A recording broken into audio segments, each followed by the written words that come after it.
শেখ হাসিনা আর America ক্ষমতা থেকে পতনের আগেই তিনি বারবার বলছিলেন যে আমেরিকা আমাকে ক্ষমতা থেকে সরাতে চায়। দর্শক, যে নিউজটা সামনে এসেছে, এই নিউজ আসার পর বাংলাদেশ আওয়ামী লীগ তাদের অফিসিয়াল পেজ থেকে বিষয়টা নিয়ে প্রতিবাদ জানিয়েছে। তারা বলছে যে এটা একটা ষড়যন্ত্র এবং চক্রান্ত। চাঞ্চল্যকর তথ্য দিয়েছে আমাদের গণমাধ্যমে প্রকাশিত যে নিউজগুলো, সেখান থেকে বলা হচ্ছে যে আমেরিকার গোয়েন্দা সংস্থা ফেডারেল ব্যুরো অফ ইনভেস্টিগেশন, সংক্ষেপে FBI, বাংলাদেশের সাবেক প্রধানমন্ত্রী শেখ হাসিনা এবং তার ছেলে সজীব ওয়াজেদ জয় তারা ব্যাপক অর্থ কেলেঙ্কারি করেছেন, এমনকি অনিয়ম ও অর্থ পাচারের প্রমাণ পেয়েছে খোদ এবার FBI। আমরা যদি দেখি, সম্প্রতি নিজেদের লন্ডন প্রতিনিধির মাধ্যমে বিষয়টিকে নিশ্চিত করেছেন মার্কিন গোয়েন্দা সংস্থা, এমনটাই দাবি করা হয়েছে। জানা গেছে স্পেশাল এজেন্ট লাভ প্রিভোটের সঙ্গে যোগাযোগ করেছিল যুক্তরাষ্ট্রের ডিপার্টমেন্ট অফ জাস্টিসের senior trial attorney Linda Samuels. তিনি দেখতে পান যে বাংলাদেশ থেকে বিভিন্ন মার্কিন ব্যাংক অ্যাকাউন্টে $300 মিলিয়ন পাচার হয়েছে। গত মাসের 9 তারিখে FBI-এর একটি প্রতিনিধি দল বাংলাদেশের দুর্নীতি দমন কমিশনের দুদক, তাদের যে মানি লন্ডারিং অ্যান্ড লিগ্যাল ইউনিটের মহাপরিচালক আছেন, তাদের সাথে বৈঠক করেছিলেন। সেখানে বিপুল পরিমাণ দলিল বাংলাদেশের কাছে হস্তান্তর করার দাবি করেছে FBI-এর এই প্রতিনিধি দলটি। দুদকের কর্মকর্তারা বলছে, গেল মাসের 1 তারিখে Bangladesh EU delegation head of cooperation Michael ক্রেজারের নেতৃত্বে 3 সদস্যের একটি প্রতিনিধি দল তৎকালীন দুদক চেয়ারম্যান মোহাম্মদ মঈনুদ্দিন আবদুল্লাহর সাথে সাক্ষাৎকার করেছিলেন। সাক্ষাতে পাচার হওয়া তহবিল প্রত্যাবাসন এবং কমিশনের পরিচালনা সক্ষমতা বাড়াতে কারিগরি সহায়তা নিয়ে আলোচনা করে।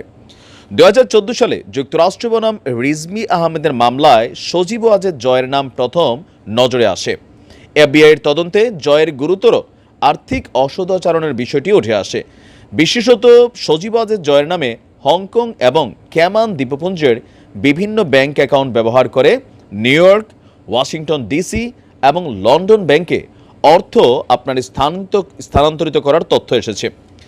জ্যেষ্ঠ আইনজীবী এবং বিচার বিভাগের একজন বিশেষ এজেন্ট বলছে, ক্যামান আইল্যান্ড ও হংকংয়ের শেল কোম্পানির মাধ্যমে যুক্তরাষ্ট্রের বিভিন্ন ব্যাংকে বাংলাদেশ থেকে $30 কোটি জমা করা হয়েছে। দুদক চেয়ারম্যান মোহাম্মদ আব্দুল মোমেন এ বিষয়ে সাংবাদিকদের বলছেন যে এই ঘটনা অনেকাংশেই সত্য, তার মানে পুরোটু সত্য না। বিষয়টা কিরকম, আমরা ভবিষ্যতে আরও সুনির্দিষ্ট তথ্য পেতে পারি, এ বিষয়ে আমরা পরে সরাসরি কথা বলবো। তার মানে এখানে যে তথ্যটা আসছে, কোথাও না কোথাও এখনও কিছু এভিডেন্সগত অথবা আরও অন্যান্য কিছু ঘাটতি রয়েছে। এদিকে আপনার যুক্তরাষ্ট্রের $300 মিলিয়ন পাচারের অভিযোগে শেখ হাসিনা এবং সজীব ওয়াজেদ জয়ের বিরুদ্ধে তদন্ত শুরু করেছে দুদক। আর এজন্য আপনার এই অভিযোগ অধিকতর তদন্তের জন্য দুদকের মহাপরিচালক বরাবর পাঠানো হয়েছে। সেই সঙ্গে আওয়ামী লীগ সরকারের আমলে ব্যবসা এবং বেজার আওতাধীন 9টি অগ্রাধিকার উন্নয়ন প্রকল্পেও অনিয়ম দুর্নীতির মাধ্যমে শেখ হাসিনা জয়, তারপর হচ্ছেন Sheikh Rehana, British MP tulip, আরও অন্যান্যদের বিরুদ্ধে ওঠা $700 কোটি আত্মসাতের অভিযোগের বিষয়ে পৃথকভাবে অনুসন্ধান শুরু করা হয়েছে। অভিযোগ আছে শুধুমাত্র রূপপুর পারমাণবিক, এটা নিয়ে আবার পুতিন তার বক্তব্য দিয়েছেন। তো সব কিছু মিলিয়ে FBI-এর এই রিপোর্টটা আমি আসলে জানি না যে তাদের ওয়েবসাইটে আছে কি না, বা তারা এটাকে কিভাবে আসলে সরকারের কাছে হস্তান্তর করেছে। মার্কিন স্টেট ডিপার্টমেন্ট এ নিয়ে কোনো বক্তব্য সরাসরি দিয়েছে কি না, হয়তো আমরা আগামী 24 ঘন্টার মধ্যে বিষয়টা আরেকটু ক্লিয়ার হব, আরও অধিকতর তদন্ত রিপোর্ট সামনে আসবে। তবে বাংলাদেশ আওয়ামী লীগ তাদের জায়গা থেকে প্রতিবাদ করেছে যে এগুলা ভুয়া মিথ্যা তথ্য। সরকার তাদের প্রেসকে ব্যবহার করে, গণমাধ্যমকে ব্যবহার করে আওয়ামী পরিবারের বিরুদ্ধে বা বাংলাদেশ আওয়ামী লীগের বিরুদ্ধে প্রোপাগান্ডা ছড়াচ্ছে।